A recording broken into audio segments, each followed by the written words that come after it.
My wife came home after 3 days of silence. No phone calls, no text messages, no explanation. Just 72 hours of nothing, and then she walked through the front door like she had just stepped out for groceries. Waverly? I stood up from the couch where I had been sitting for the past 6 hours, waiting. Where have you been? I've been going out of my mind. I need space. 3 words. That's all she gave me.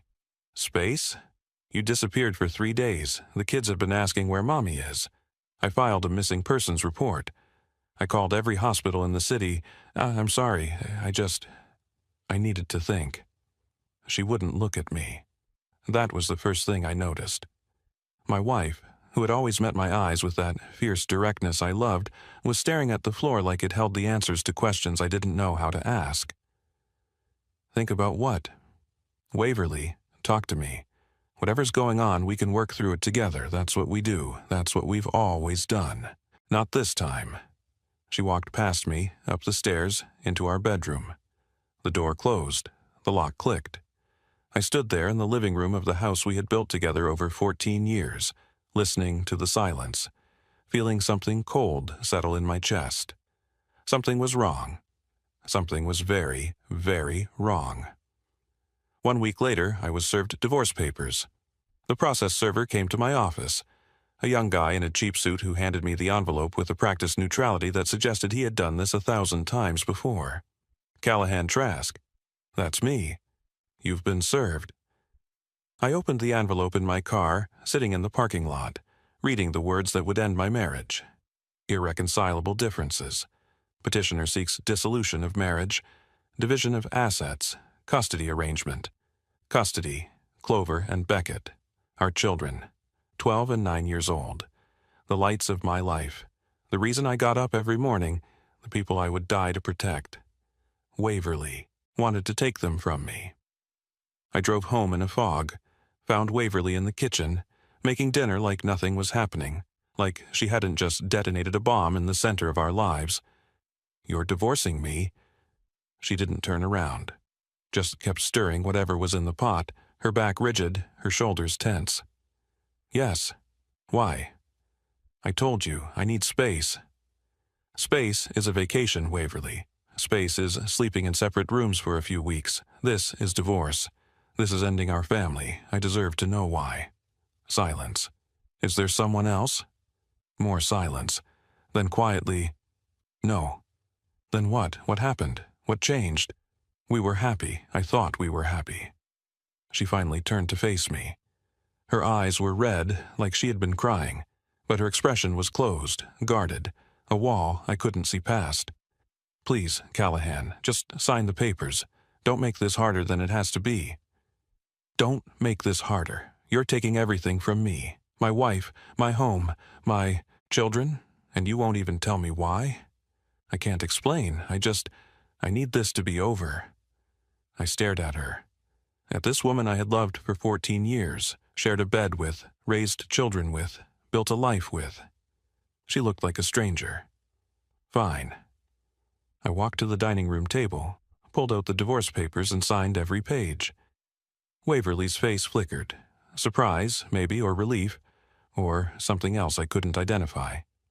You're not going to fight? Would it matter if I did? She didn't answer. That's what I thought. I set the pen down. I'll have my lawyer look these over and send them back. If this is really what you want, I won't stand in your way. I walked out of the kitchen, out of the house, into the cool evening air, but something felt wrong. Not just the divorce, not just the sudden end of my marriage, something deeper, something I couldn't put my finger on. My wife had been distant before, stressed, preoccupied, struggling with work or family issues, but she had never been like this, never cold, never closed off, never looking at me with that strange mix of fear and resignation in her eyes. Fear. That's what I had seen, not anger, not resentment, not the face of a woman who had fallen out of love. Fear. My wife was afraid of something, and I was going to find out what. That night I couldn't sleep. I lay in the guest bedroom. Waverly had made it clear she wanted me out of our room, staring at the ceiling, replaying every interaction from the past week. Her disappearance, her return, her refusal to explain, the divorce papers, the way she wouldn't meet my eyes. Something was wrong. Something beyond a failing marriage, beyond irreconcilable differences, beyond the normal dissolution of a relationship. I am an IT security expert. It's what I do for a living. Find the things people try to hide. Expose the secrets buried in code and data and digital footprints. I've spent 20 years learning to see patterns that others miss, to trust my instincts when they tell me something doesn't add up. My instincts were screaming. At 2 a.m., I got out of bed and went to my home office. 3 years ago, I had installed a comprehensive security system throughout the house. Cameras at every entrance, motion sensors in the hallways, a control panel that could monitor everything from my phone or computer. But there was one camera I had almost forgotten about, the home office camera. I had installed it as part of the system, then disabled it because Waverly said it made her uncomfortable. She sometimes used the office for video calls, and she didn't like the idea of being recorded, but I hadn't uninstalled it. I had just turned off the live feed and let it run in passive mode, recording to a backup drive that I checked maybe once a year.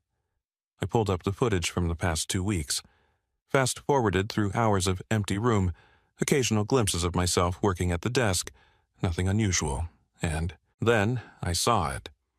March 15th, 2:47 p.m. The day before, Waverly disappeared. A man walked into my home office. I didn't recognize him.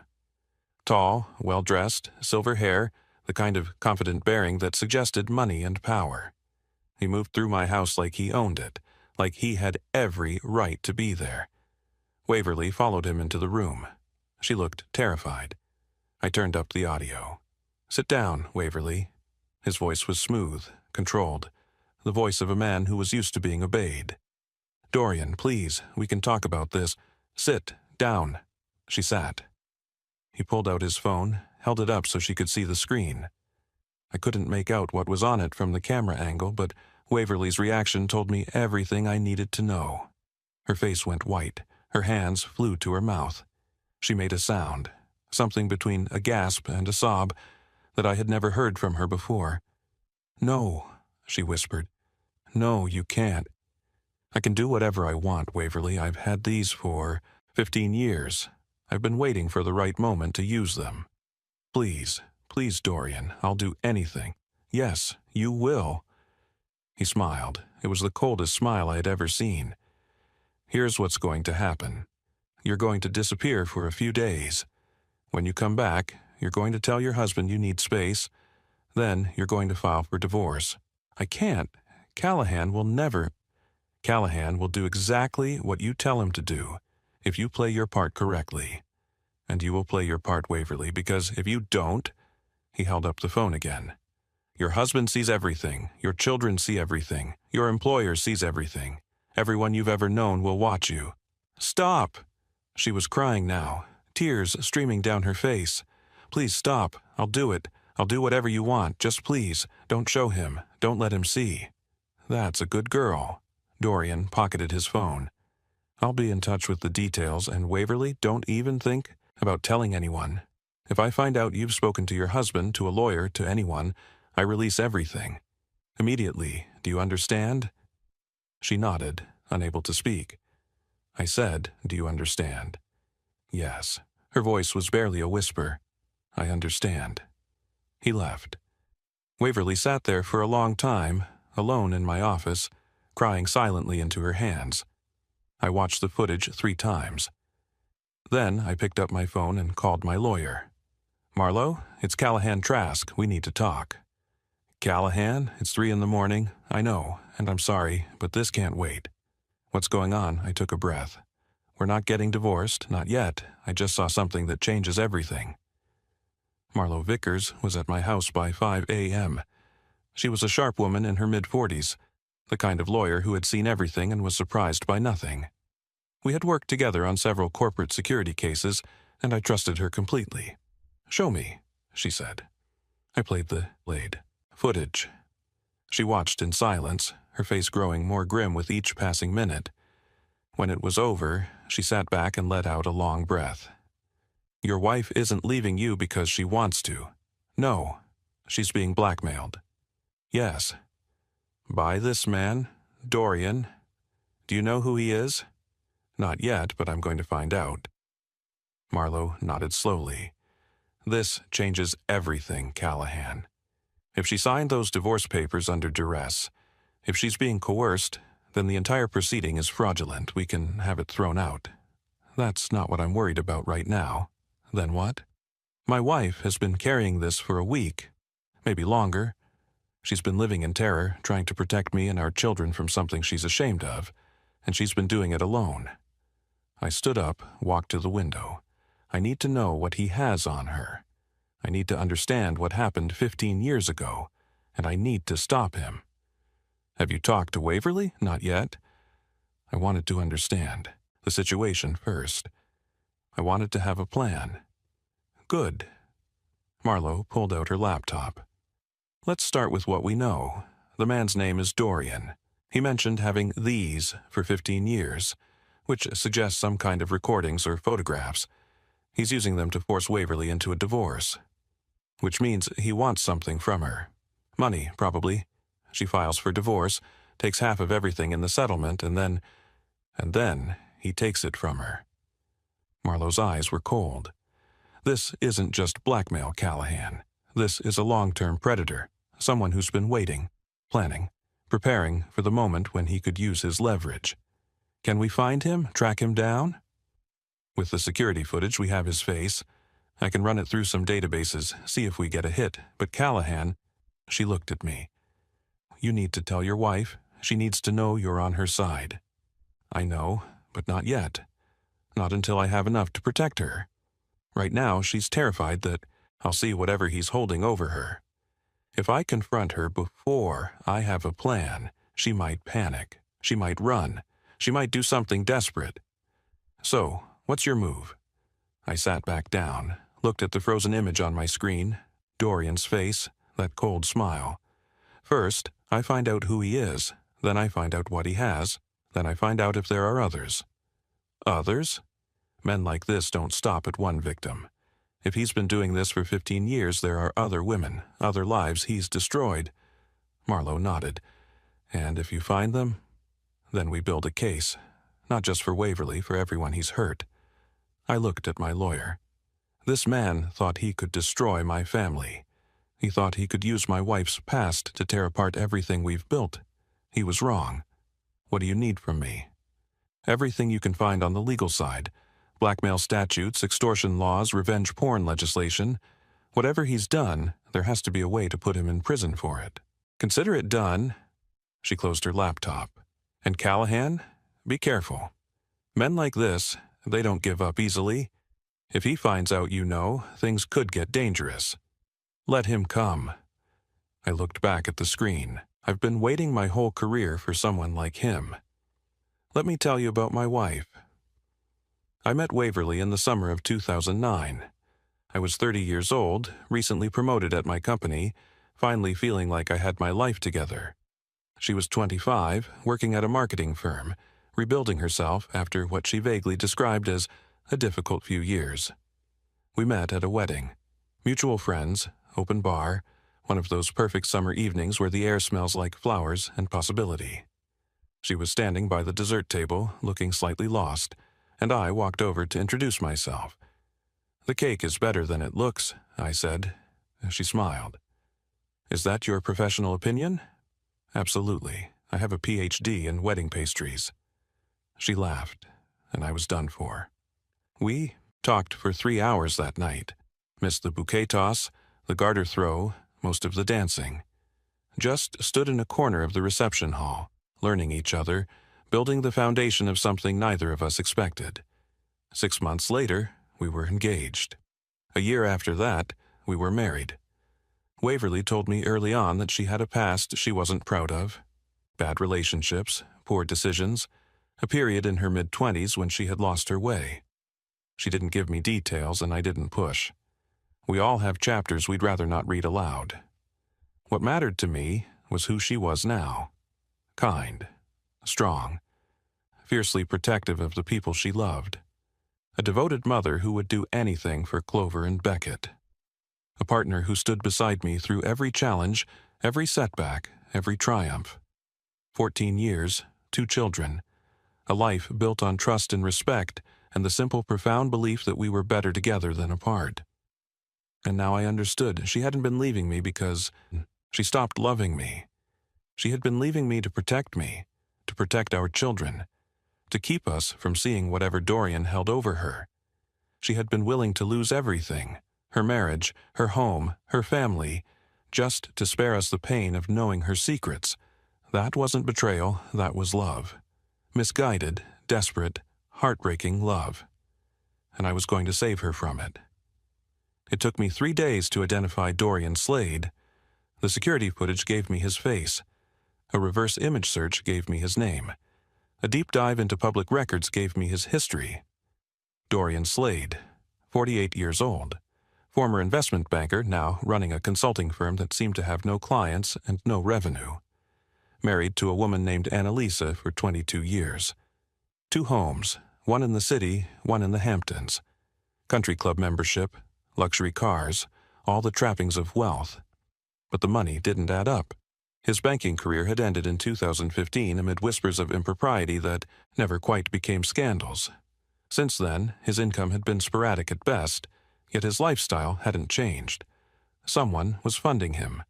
Or he was funding himself through other means.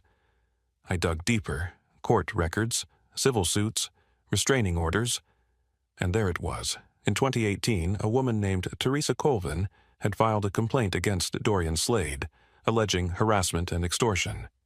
The case had been dropped before it went to trial. No explanation given. In 2020, another woman, Catherine Marsh, had obtained a temporary restraining order against him.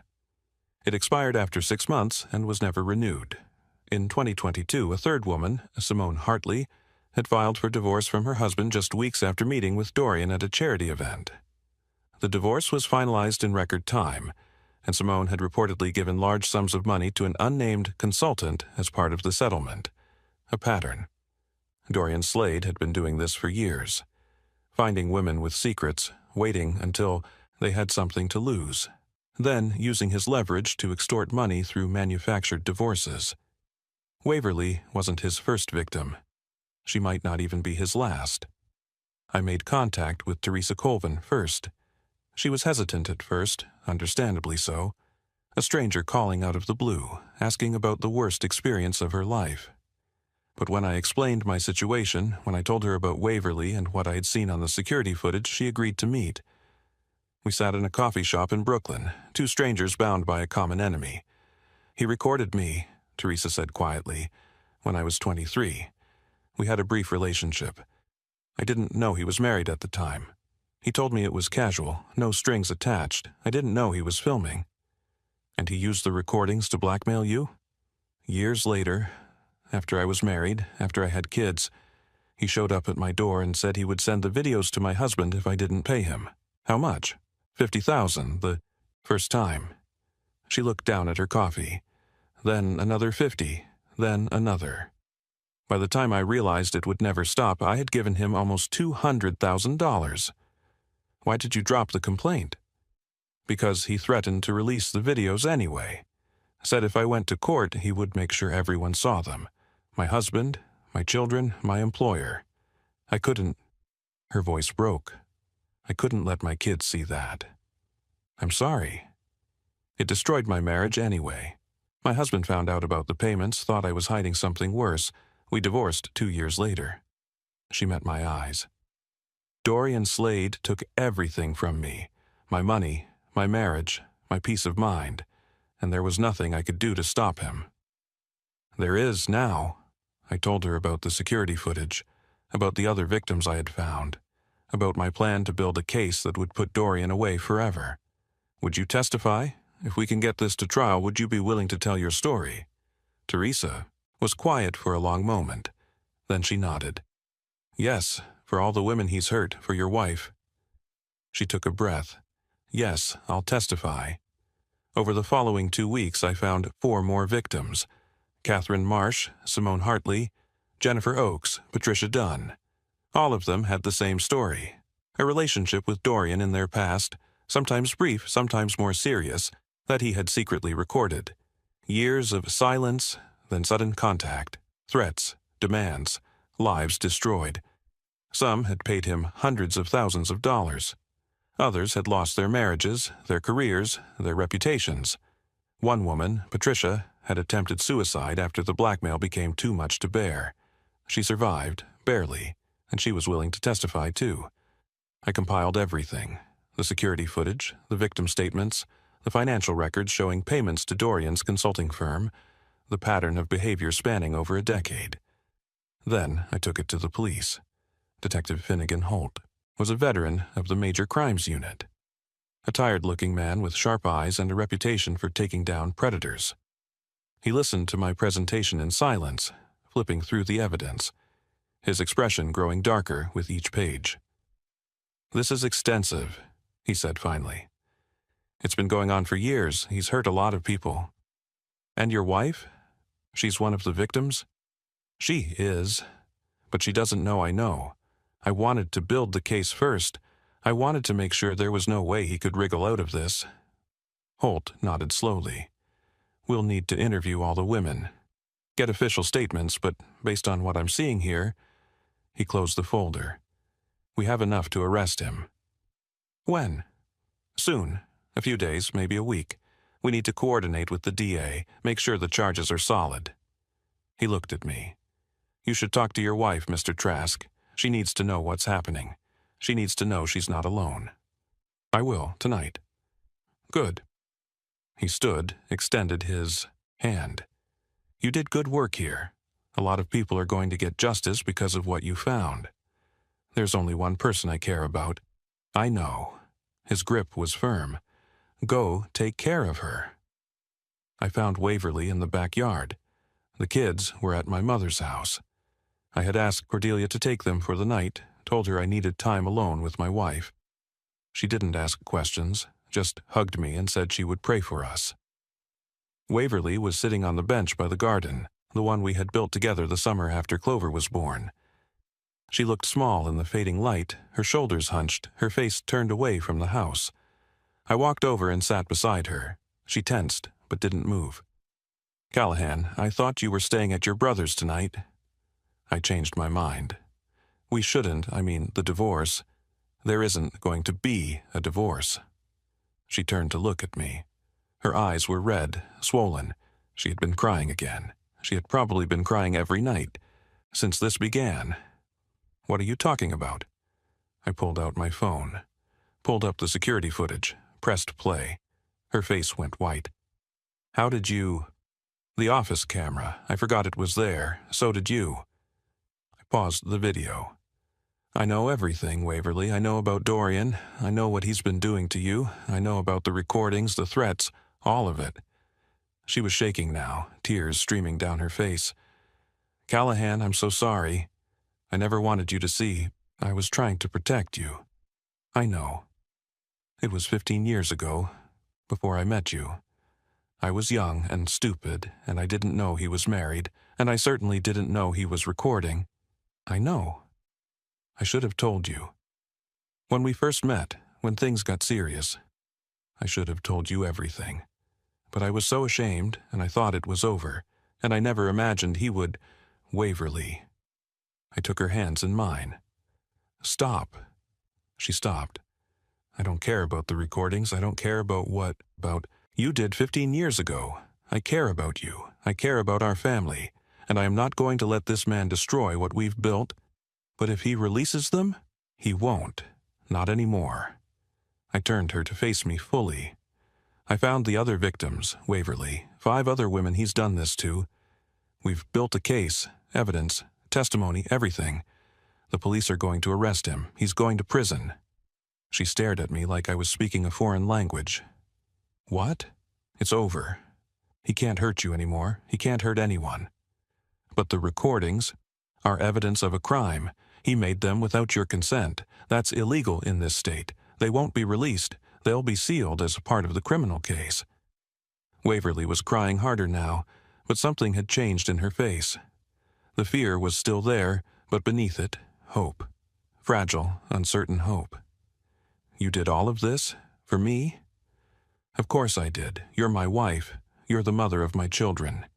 Did you really think I would let some predator destroy our family without a fight? I thought, when you saw the footage, I thought you would hate me. Hate you? I pulled her close, held her the way I should have held her weeks ago. Waverly, what I saw in that footage was my wife being terrorized by a monster. What I saw was a woman so desperate to protect her family that she was willing to lose everything, including me, just to keep us safe. I was trying to protect you from the truth. I don't need to be protected from the truth. I need you, the real you, the one with scars and secrets and a past she's ashamed of. I tilted her face up to meet my eyes. I married you, Waverly. Not some perfect version of you, the real you, and I love her. I love you. Nothing is going to change that. She collapsed against my chest, sobbing. And for the first time in weeks, they weren't tears of fear. They were tears of relief. Dorian Slade was arrested 3 days later. They picked him up at his country club. Maximum embarrassment, Detective Holt told me later, exactly what he deserved. He was charged with extortion, blackmail, and 6 counts of creating non-consensual intimate recordings. The case was airtight. The victims testified, one after another, telling their stories in open court. Teresa Colvin, Catherine Marsh, Simone Hartley, Jennifer Oakes, Patricia Dunn, and finally, Waverly. My wife walked into that courtroom with her head held high. She told the jury everything. The brief relationship, the recordings she didn't know existed, the years of shame, the terror of his return, the impossible choice he had forced her to make. She was magnificent.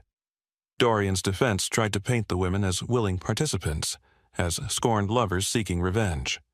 The jury didn't buy it.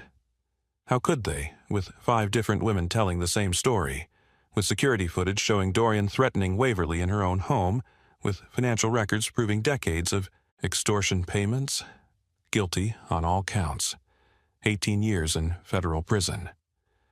When the verdict was read, Dorian turned to look at me. His face was twisted with rage, the composed mask finally cracking. "This isn't over," he mouthed. I held his gaze, didn't flinch. "Yes," I mouthed back, "it is." There was one more twist.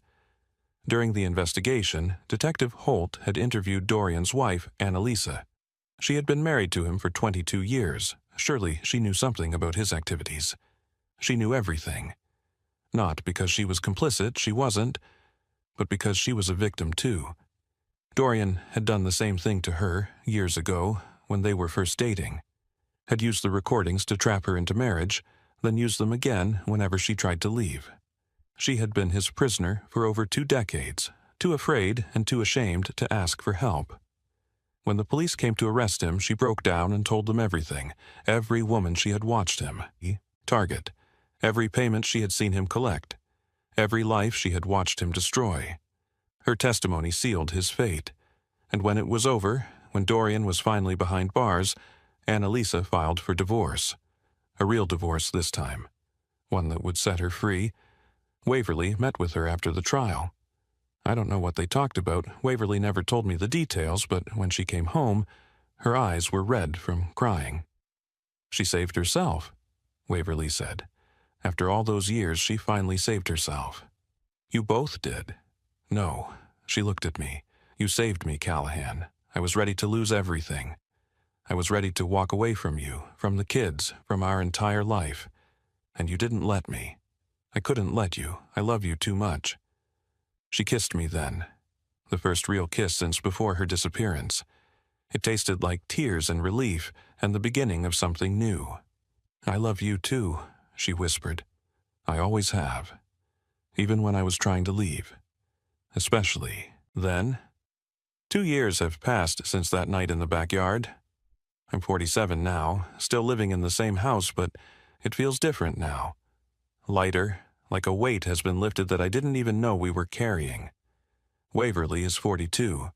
She started therapy after the trial, processing not just the blackmail, but the shame she had carried for 15 years. It's been hard work, she says, but worth it. She's learning to forgive herself for choices she made as a young woman, learning to believe that her past doesn't define her future. Clover is 14 now, navigating the treacherous waters of high school with the same fierce determination her mother has. Beckett is 11, obsessed with video games and basketball and the dog we finally got him last Christmas. We told the children an age-appropriate version of the truth. Not everything. They don't need to know everything, but enough to understand why Mommy was sad for a while, why Daddy stayed up late working on something important, why things are better now than they were before. "So, you saved Mom?" Clover asked after we explained. "We saved each other," I said. She seemed satisfied with that answer. Sometimes, late at night, I think about what would have happened if I hadn't checked that camera. If I had accepted the divorce at face value. If I had signed the papers and walked away, believing that my wife had simply stopped loving me. Waverly would have lost everything. The house, the money, half of her time with the children. And Dorian would have taken whatever he demanded from her share, leaving her with nothing. She would have been alone, broken, carrying a secret shame that would have poisoned the rest of her life. And I would have spent years wondering what went wrong, what I did to drive her away, why the woman I loved had suddenly become a stranger. But I did check the camera, because something felt wrong, because 14 years of marriage had taught me to trust my instincts, to look deeper when the surface didn't make sense, because I loved her too much to accept easy answers. That's the lesson, I think. The thing I want people to take from this story. When someone you love starts acting strangely, don't assume the worst. Don't accept the easy explanation. Look deeper, ask questions, fight for the truth. Because sometimes the people who seem to be pushing us away are actually trying to protect us, and sometimes the only way to save them is to refuse to let go. Waverly and I renewed our vows last summer. Small ceremony, just family and close friends. In the backyard, by the bench where I had told her the truth, where she had finally let herself believe she was safe. Clover was the flower girl. Too old for it, really, but she insisted. Beckett was the ring bearer. My brother Sutton was my best man, again, just like he had been 14 years before. I, Callahan, take you, Waverly, to be my wife, again. She laughed through her tears. Is that in the official vows? It is now.